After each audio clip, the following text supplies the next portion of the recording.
aujourd'hui, c'était un peu vous présenter des techniques, des artistes qui utilisent des techniques un peu surprenantes à ma vue.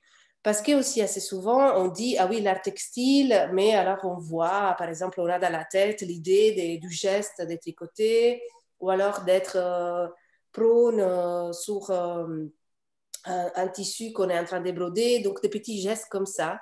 Et on a des idées d'un ambiance très familier. Mais justement, je voulais un peu vous présenter d'autres artistes qui font autre chose que ça. Alors pour ça, je vous partage aussi. Ta, ta, ta.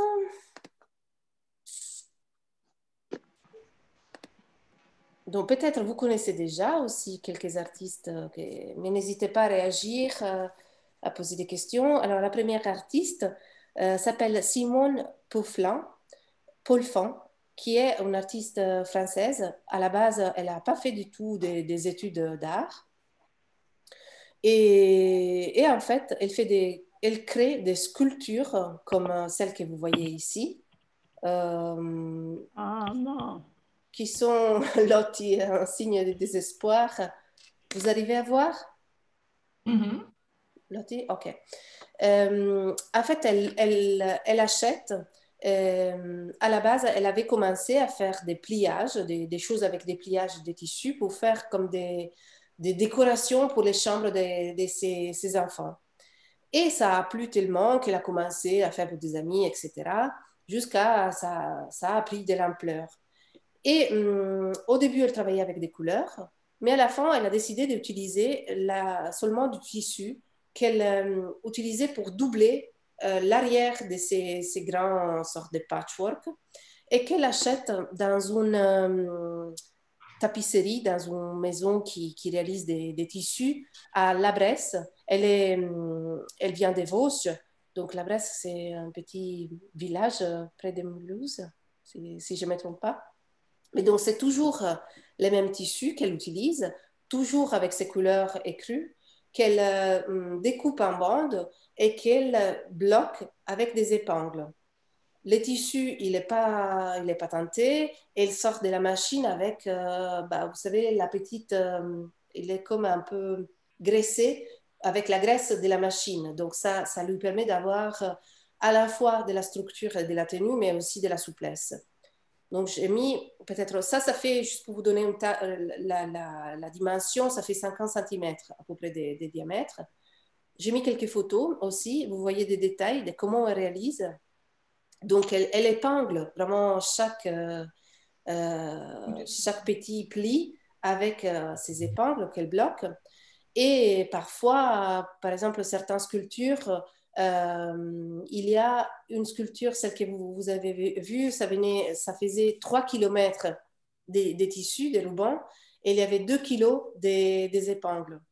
En effet, les épingles, on ne les voit pas du tout à l'extérieur, mais elle a même réalisé des radiographies, et c'est la photo en bas, sous la droite que vous voyez sous l'écran pour voir la structure à l'intérieur. Donc, ça sont les épingles qui donnent la structure de cette sculpture. Et tu veux dire que c'est ça qui fait 50 cm? C'est 3 km de tissu? Oui, plié, mais tu vois, elle a les tissus, c'est du tissu normal qu'elle achète au mètre.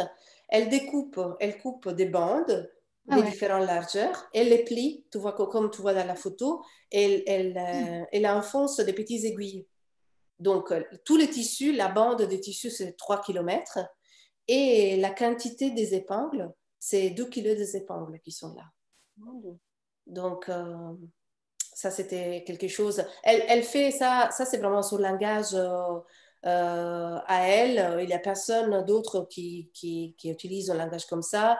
Elle l'a décliné dans plusieurs façons.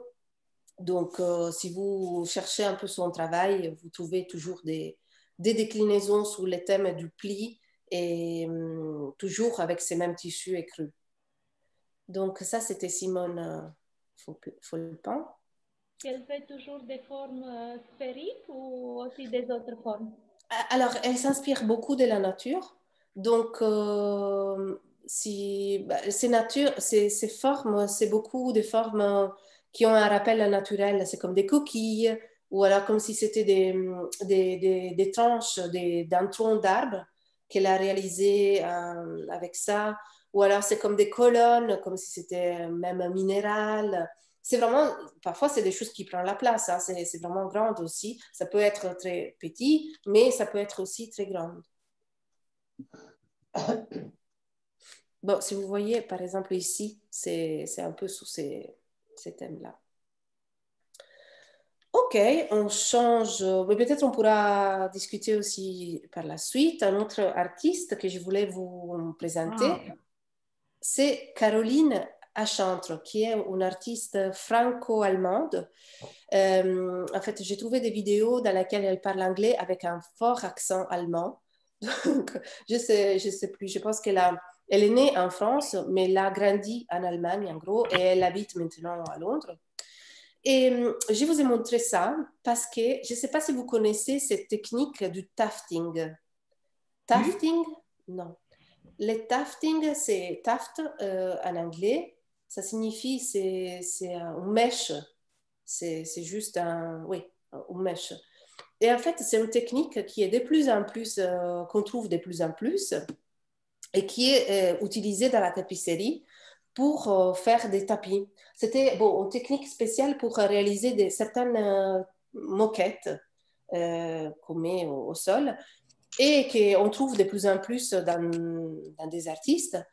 Mais que justement, alors là, ça fait vraiment des grands... C'est comme si c'était des tapis qui sont accrochés au mur, mais c'est vraiment grand, ça fait 2 mètres, presque 3 mètres de hauteur.